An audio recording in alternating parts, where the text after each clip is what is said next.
Hello everybody, welcome back to the channel. My name is Adam Bilsing and this is Dirty Bandana Music. And today is part 2 of the series that I'm doing on polyrhythms. Let's get down to it and check it out.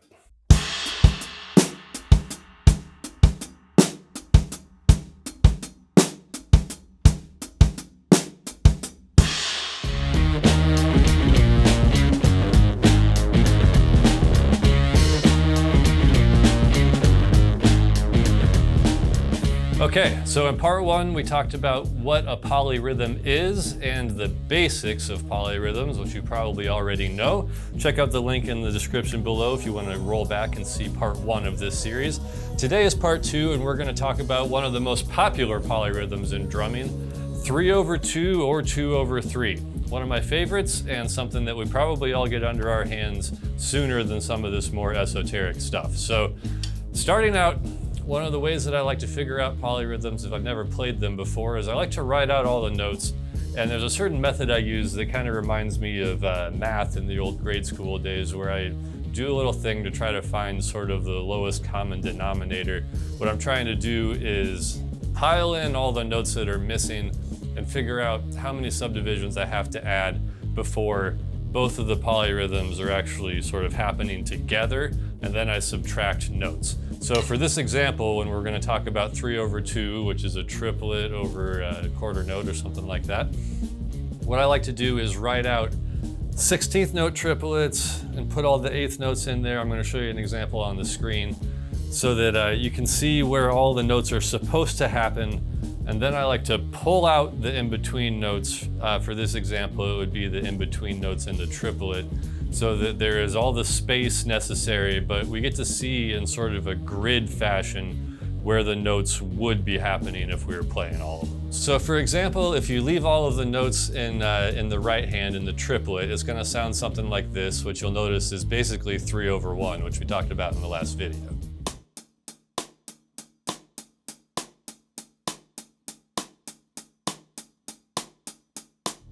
So now the goal is we're going to remove every other note in the top line triplet figure and then see how those two parts sound together. So that will sound something like this.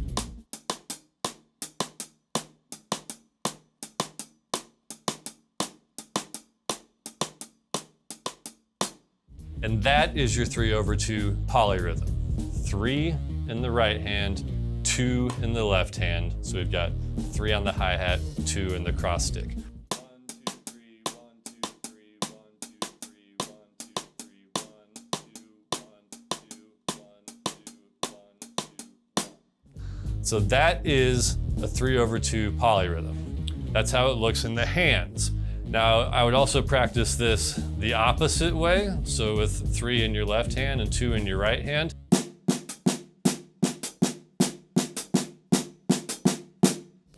I like to switch back and forth in an exercise that I like to call the yin-yang exercise. I'll show you on the screen what that looks like too.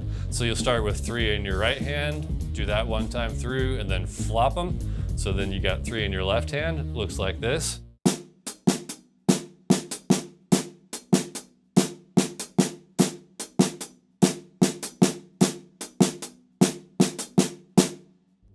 Flip them back and forth, back and forth. That gives you a little practice, gets all this in your head.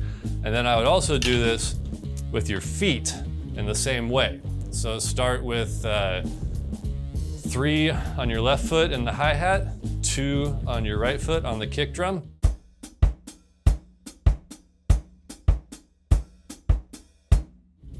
Do them the other way, 3 in the kick drum, 2 in the hi-hat.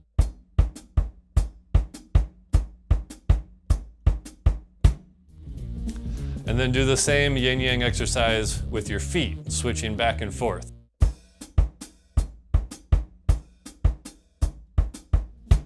Just like that.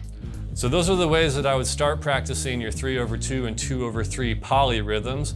And once you get them all together, you can put them into a groove, kind of like the one that I played at the beginning.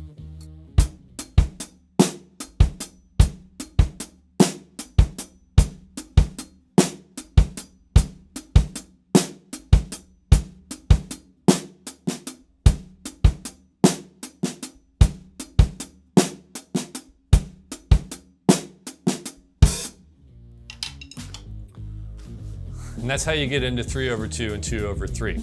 Practice all those variations, try them together, string them along so you go from one to another and back and forth, and then try to start incorporating these into some grooves that include your classic backbeat feel and see how it all comes together, and so you can use it in your actual playing.